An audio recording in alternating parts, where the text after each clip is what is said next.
This is my communications model of excellence. I put this together because I observed everything that worked for me. So right now I sell in 25 different countries. I sell on the television. I sell through the internet. I sell on Facebook, on LinkedIn. I sell through email and YouTube. I'm selling you right now. This is the model that when I'm writing a sales presentation for an oxygen company, for a brain, I use this model and I make sure it hits every one of these points. That's why it's so critical. So the first thing you need to do when you want to communicate is you need to get somebody's attention. If I don't have your attention and you're focusing on me with your conscious mind, there's absolutely no way that I'm going to sell you anything. So the first thing is we have to grab the customer's attention. I'm going to show you later on, not today, but on the next class, about how to use neuroscience to do that. The second thing we need to do is establish rapport, trust, and empathy. One of my friends, Dennis Clark, who happens to be one of the greatest prosthetists in the world, he was actually called in on the first Iraq War to help our soldiers when they came home without their limbs. He was the one at Walter Reed that led the charge to repair those people and get them back on their feet. And he taught me something during one of our training classes when we were training his folks. And he said to me, you know, Mike, people don't care how much you know until they know how much you care. And in healthcare, I think that was, light bulbs went off in my head. And that rapport always has been and always will be the fundamental critical piece of sales before you get into the process. It's the glue of the process. But when people understand that you're different, and everything that I'm teaching you right now has the presupposition that you're bringing value to that other person.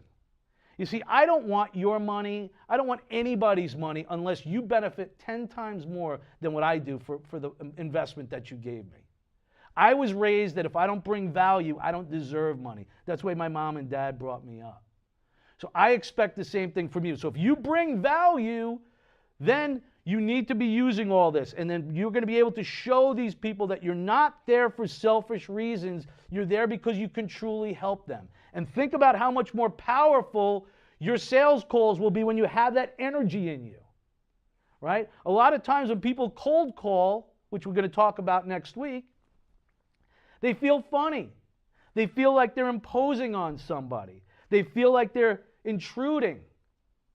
They feel uncomfortable.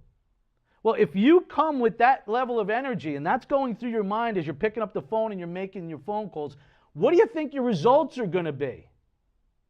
Compared to somebody like me and now somebody like you, when we're done with this class, that we understand that the only reason why I'm picking up the phone is because I know in my heart of hearts, in my soul, I put in the time, I studied, I know the competition, I know the patient conditions. I am an authority, and when I pick up the phone, it's to help you, and it really is. It's not egotistical, it's not braggiose. It's the right thing. And so right now I'm speaking to you very animated. I wouldn't do that on the call. The way we're going to frame our calls is going to be very different.